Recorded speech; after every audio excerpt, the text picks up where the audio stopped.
आज मालकानगिरी जिले में जिला स्तरीय तथा ब्लॉक स्तरीय जातीय पंचायत राज दिवस पालन करा जायछि संस्कृत भवनटारे। पंचायत राज दिवस एथिपाई महत्वपूर्ण देखंतु गाँवर विकास हेले ही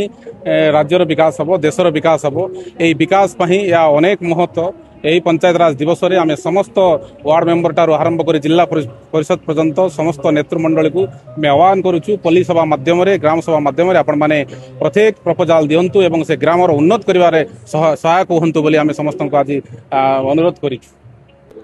आज 24 एप्रिल पंचायती राज दिवस आमर ये आपने देखी थे जो जो इलस्ट्रेटिव सरपंच माने अच्छी जो उत्कृष्ट काम कर अंचल से ये आज संबर्धित किया ये कार्यक्रम को जोग देते आमर ऑनरेबल विधायक मलकानगिरी मान्यवर जिला परिषद अध्यक्ष महोदय एवं अन्य सांसद प्रतिनिधि महोदय ये जो आजिकार जो कार्यक्रम अच्छी लोक पंचायती राज बाबत अवगत करने एवं आमर जो 72nd कन्स्टिट्यूशन अमेंडमेंट है संविधान में जो बहुत सिग्निफिकेंट जो सुधार होता बाबत अवगत करने आज ये पंचायती राज दिवस ये आम सेलिब्रेट करूँ बाबत समस्ते वक्ता माने भाषण लोक जनाई देते कि केमी ये दिवस आमर फ्यूचर को केमी गोटे आकार देव केमी से फ्यूचर टाकू से मूलभूत तार जो फाउंडेशन अच्छी से केमी तैयारी कर समस्त को पंचायती राज दिवस बहुत बहुत शुभेच्छा।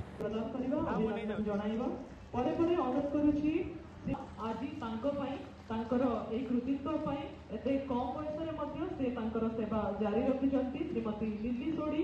जोरदार करताली दबा घर संपूर्ण करिवारे मुख्य भूमिका जोरदार करताली दबा आज दिन में तांकु आमे उत्साहित करबा अभिनंदन जरे आमे कमी रखिबा नाही तो अनुरोध रहिबो आमे अभिनंदन जणाइबा श्रीमती मंजुला सीसा मैडम को अनेक अनेक अभिनंदन आपनकर कृतित्व पई महात्मा गांधी जातीय ग्रामीण